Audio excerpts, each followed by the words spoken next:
Վերջին շրջանում Facebook սոցիալական ցանցի միջոցով եւ ոչ միայն շատերն են իրենց բողոքի ձայնը բարձրացնում ու ներկայացնում խնդիրը այս կամ որևէ կազմակերպության, ընկերության մասին։ Մեծամասամբ բողոքներն ուղղված են հայաստանյան բանկերի վերաբերյալ, գումարի կորուստ, առանց իրենց իմացության վարկեր ու պարտավորություններ, վատ սպասարկում եւ այլն։ Նորություն չենք ասի, երբ խոսենք բանկերից, ID բանկի եւ հաճախորդների բողոքների մասին։ Անթիվան համար են բողոքները, որոնք յուրաքանչյուրը կարող է տեսնել տվյալ բանկի Facebook-յան բոլոր հրապարակումների ներքո, դրանցից որոշները հեռացվում են։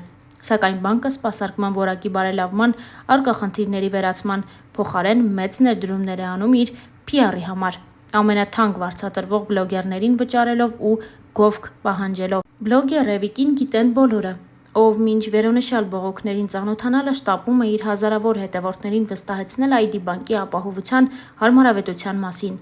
Մի քանի անպատասխան հարցեր պետք է հղենք շատերի կողմից սիրված բլոգերին։ Ուսումնասիրել է Էվիկ ID բանկի Facebook-յան էջը, տեսել է հարյուրավոր մարդկանց անհանգստությունն ու խնդիրները։ Արդյոք ընդունելի է նրա համար գովազդել մի արտադրանք, որտեղ բողոքները բազմաթիվ են։ Արդյոք պատվերը հաստատելիս հետաքրքրում է տվյալ գովազդը հակառակ ազդեցությունը չի ունենա իր վրա։ Մեզ մնում է, անկախ գումարի մեծությունից, անկեղծություն եւ օբյեկտիվություն մաղթել հայ-հայտնի բլոգերներին, դե իսկ բանկերին սեփական գումարների ճիշտ տնօրինում, իշահ հաճախորդի գործելաոճ, որպեսզի հետագա բողոքի ալիքները կանխվեն, այլապես նույնիսկ Քիմ Քարդաշյանը չի փրկի տխուր իրավիճակը։